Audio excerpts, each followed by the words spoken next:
Okay, so continuing on, we're going to chat about a little history. And I actually find the history of microbiology pretty interesting. So I'm going to try not to bore you. So obviously, the key to the study of microbiology was someone finally building a microscope. Now, the earliest record of someone describing what, basically in the realm of the size of microbes was a guy named Robert Hooke, and this was back in the 1600s. What Robert Hooke did, though, he did not look at anything that was alive. What he did is he made really thin sections of cork, from a wine bottle. And then he had basically a magnifying glass. It wasn't a true microscope, but he looked through the cork and he said, oh, those look like rows of prison cells. And that's where the word cell came from. Okay, but that's awesome. He got us first looking at stuff under magnification, but he wasn't working at anything or looking at anything that was alive. So the first big guy that I want you to know in the history of micro is a person named Anton van Leeuwenhoek. And he also, started in the 1600s. And he was the first person to basically build a little microscope, which looks absolutely nothing like the microscopes you guys are going to use in lab. And he also looked at living organisms. Okay, so let me kind of set the stage for you. So we're back in the 1600s. This is in Europe.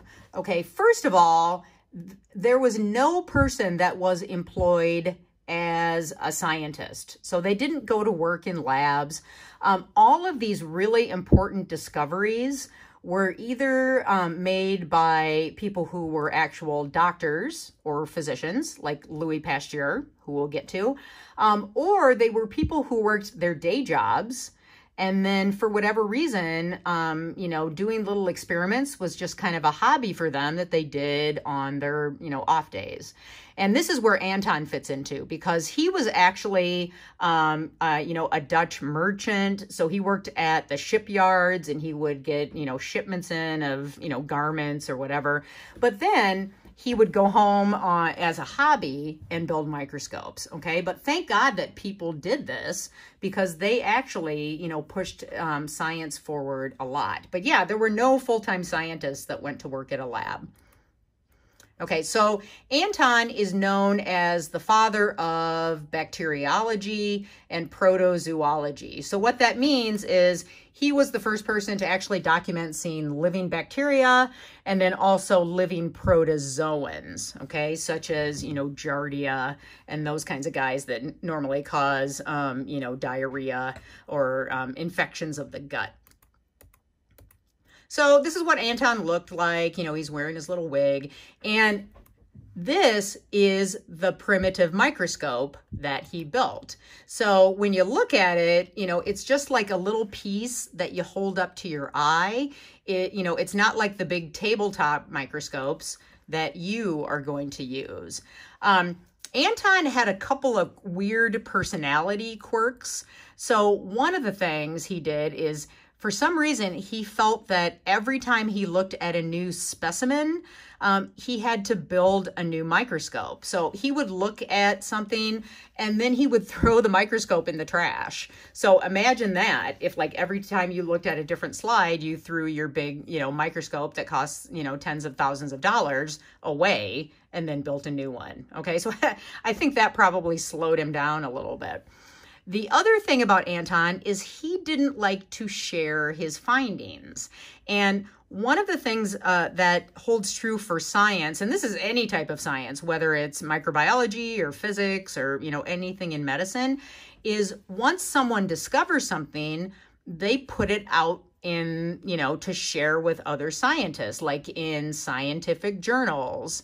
Anton didn't do that. So it wasn't until he died and his family discovered all of these, microbiology journals, and then they sent them to, I think, like the British Academy of Science, that's when all of these things were published. And so, yeah, I think that held him back, probably several decades too.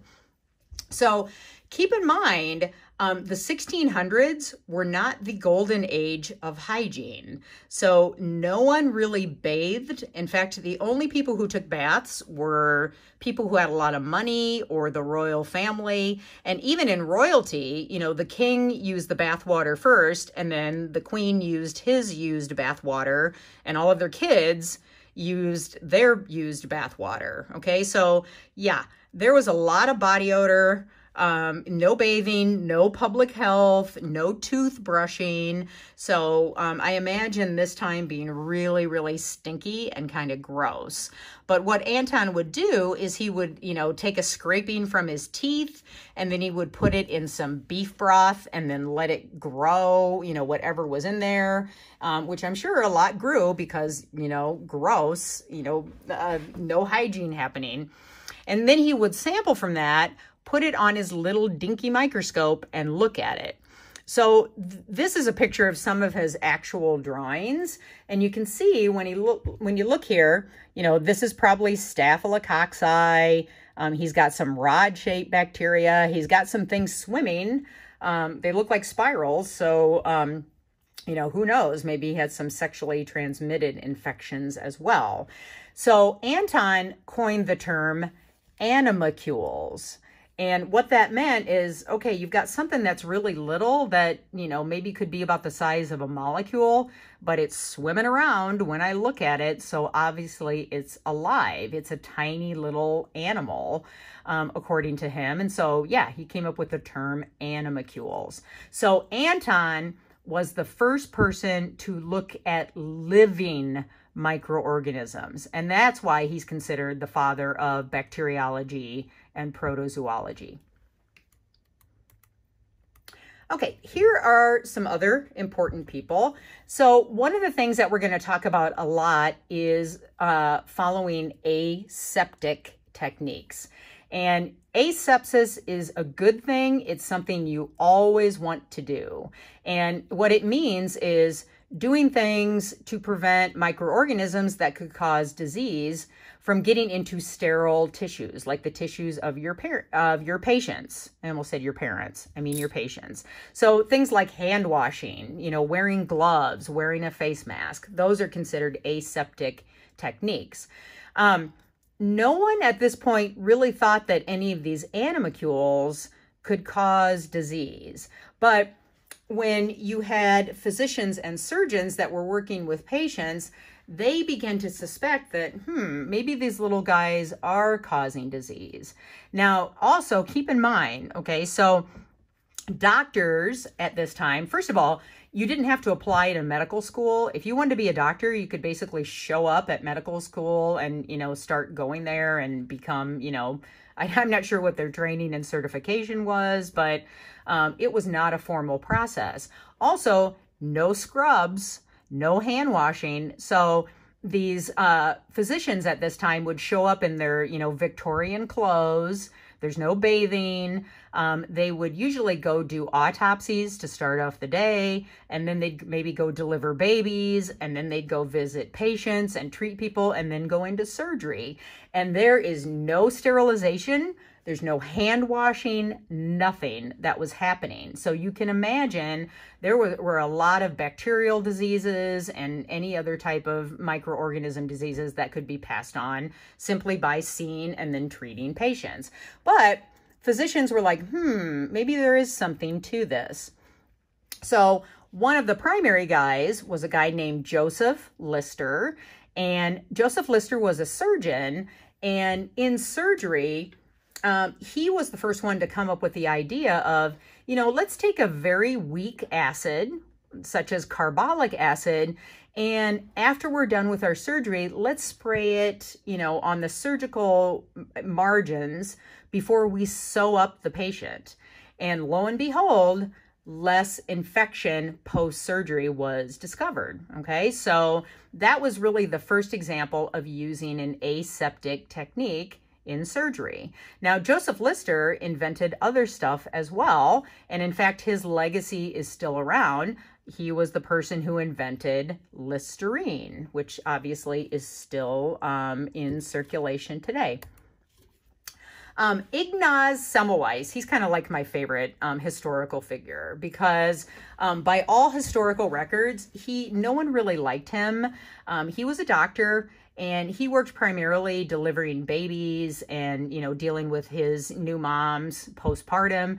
But he was really crabby and mean, and so no one really listened to him. He was the first person to say, hey, why don't we maybe wash our hands before we deliver a baby, and then wash our hands afterwards? Because he noticed that new moms would start developing a kind of fever or a kind of infection after they gave birth, and hand washing decreased it. Unfortunately, that didn't really catch on because, like I said, Ignaz was not someone who was really listened to because he was just not a very likable person.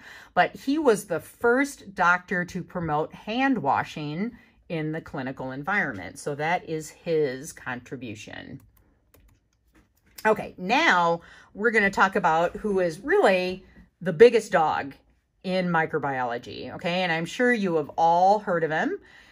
Louis Pasteur was both a physician, and then he also did a lot of lab experiments. So he did a couple of really important things. One of the things he came up with was the germ theory of disease, which states, wait for it, germs cause disease. Okay, so it sounds like it's super simple and we should know what that means. But remember, back then, no one really, there were the studies on the fact that bacteria and other microorganisms existed was really, really new. Okay, so he was the first one to say, hey, this particular bacteria could cause this particular disease and we need to document it. Okay, the other thing he did was he disproved a theory that was very popular at the time called spontaneous generation. And what spontaneous generation said was that basically living things could be created from non-living things, and it could happen basically because God wanted it to. Okay, now we talked a little bit about, the lack of hygiene at this period in history. Also, remember, everything was ruled by the Catholic Church in Europe at this time too. So Louis Pasteur was actually super brave to come out and propose this theory, because if you contradicted the church in that period of history, the best case scenario could be that you'd be excommunicated and no one would have anything to do with you, and you and your family would starve, or they could basically burn you at the stake for saying something against the church. And I think because Louis was such a respected doctor and scientist, that's why people listened to him and actually allowed him to speak on this theory, because it could have been really dangerous for him and his family. So another way you can think of this is, let's say there's a piece of meat and, it's laying out in the sun, and eventually you're going to get maggots growing on that meat. Okay, which we know now is because flies come, they lay eggs, and, the maggots hatch. But the theory of spontaneous generation would say that the maggots came out of the meat and they were put there by God. So the maggots were on the meat basically because God pointed his finger and said, let there be maggots. And it was what God wanted, which, I think God has better things to do than that. What Louis said is, no, I think the maggots are coming from little things that you can't see with the naked eye that are kind of floating around in the air, okay? In this case, it would be coming from, flies landing. So he did a set of experiments to disprove this, and I'm going to talk about what those experiments were.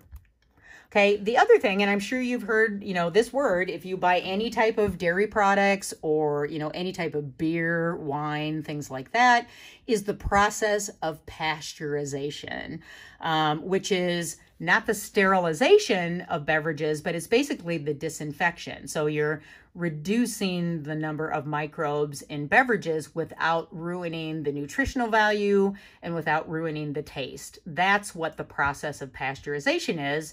And of course, that comes from Louis Pasteur as well. And in fact, I love this quote from him. Wine is the most healthy and hygienic of all beverages. Okay, I agree with you, Louis. So, you know, obviously he was a wine drinker and a big proponent of that as well. One other interesting fact, Louis is the one who discovered the rabies vaccine. Now, I want to point this out. He was not the person who discovered the first vaccine. That's someone different who we're going to get to. But he did discover the rabies vaccine. And, you know, it's an interesting story because what happened is, you know, rabies was really prevalent. In his lab, he was trying to develop a vaccine, and basically by catching animals that had developed rabies, dissecting out their infected brains and then grinding up that tissue and trying to use that, you know, in very small amounts to have people develop immunity towards it. But the vaccine was not finished when a young mother came to him and said, you know, my 6-year-old son has been bit by a rabid animal. He has rabies. Can you please try out the rabies vaccine on him or he's going to die? And, you know, Louis Pasteur, not wanting to kill him, you know, said, the vaccine's not ready. I can't do that. It wouldn't be ethical. But he also looked at this little boy and said, yeah, he's definitely got rabies, which is 100% fatal. So he went ahead and tried it. And lo and behold, the little boy survived. So he saved his life by developing the rabies vaccine. In an interesting twist of fate, that young boy grew up to be a French soldier who ended up protecting Louis Pasteur's grave against, you know, desecration by the Germans in World War II. So, you know, kind of an interesting story. So how did Louis Pasteur disprove spontaneous generation? So he did that by using what we call swan neck flasks. So if you've ever looked at a swan, you know, the bird, they have these beautiful long curved necks. And this is what a swan-necked flask would look like. Okay, so this is what we typically call a flask. If you've taken, you know, especially organic chemistry, you've probably used these. Most flasks don't have this, right? They're open at the top. But Louis did some, I guess, primitive glass blowing and designed a flask that looked like this. So the reason this was important is because, okay, if you had a regular flask that was cut off here, anything that's floating around in the air, even if it's little, it's still going to have mass or weight, and gravity is going to bring it down, and it's going to land in this broth here. However, in a swan neck flask, anything that's floating around in the air will enter here, and then because, you know, due to gravity, all of the microorganisms or whatever are going to settle here. And bacteria and viruses don't have wings, okay? They're not going to fly up the flask and make it over here. They're going to be trapped here.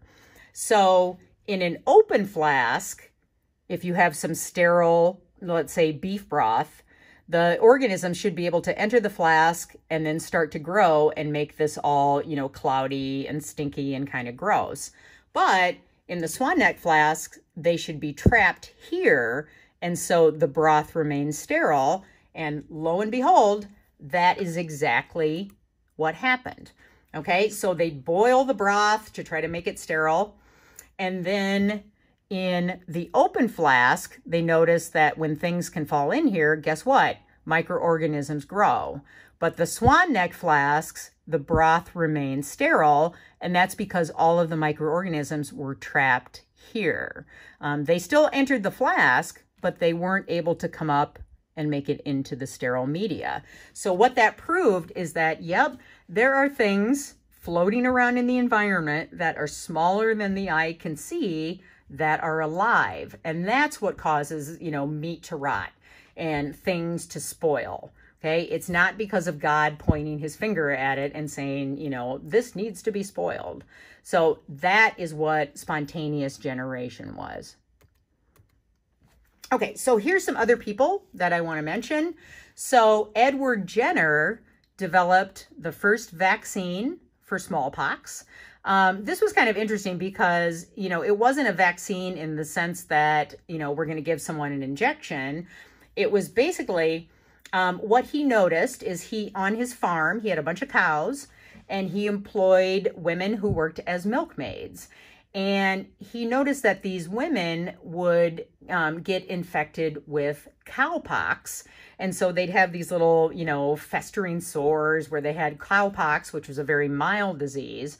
But he found that none of his milkmaids ever developed smallpox, which at the time was a human disease and was, you know, highly fatal and really serious.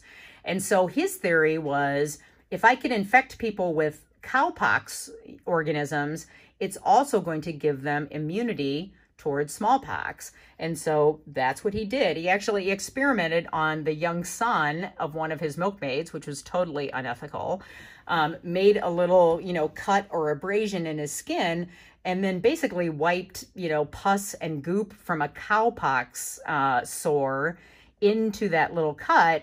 And then lo and behold, he was now immune against smallpox. So yeah, technically that's the first vaccine, but it wasn't fancy like it was in the form of a needle and an injection.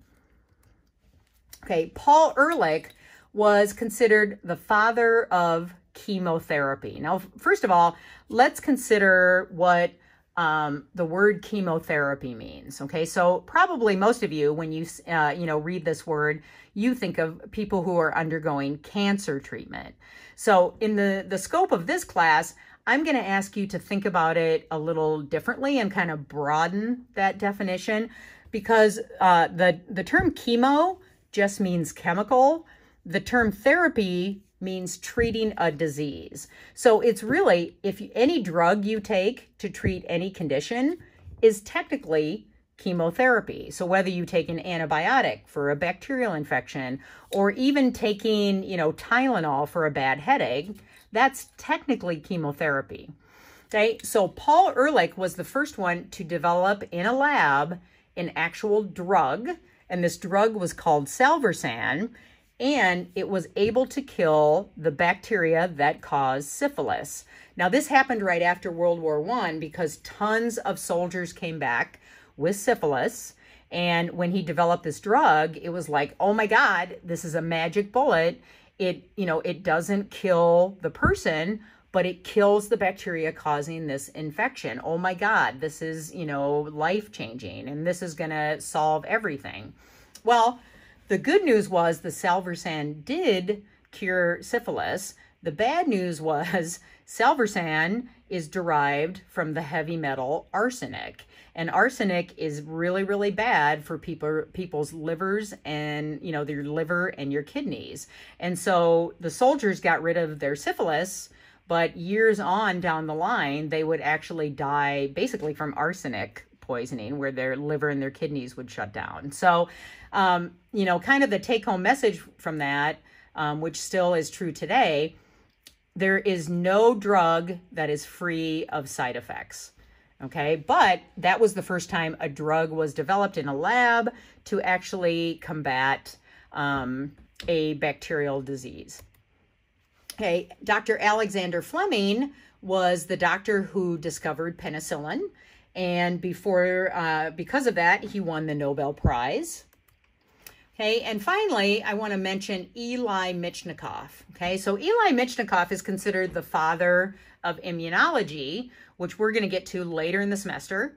And it's actually the last unit we're going to go through, but is definitely a sub-discipline of microbiology. It's just about how our immune system allows us to adapt and fend off bacteria and viruses and, other things that infect us. So the way he discovered it, once again, as a lot of scientific discoveries, was completely by accident. Okay, he liked to also, as a hobby, have a little lab, developed or kind of built a microscope, and he was looking at starfish. and probably just to look at them because he thought they were pretty or they were kind of interesting. Well, he ended up having bratty stepkids, and his stepkids broke into his lab and they stuck these large metal pins into his starfish. I don't know, I guess they didn't like him very much. So at first he was really mad, oh, you've ruined my specimen. But then when he looked under the microscope, what he saw is in his starfish, there were these really large cells that seemed to be attacking the pins and trying to, digest the pins and to eat them.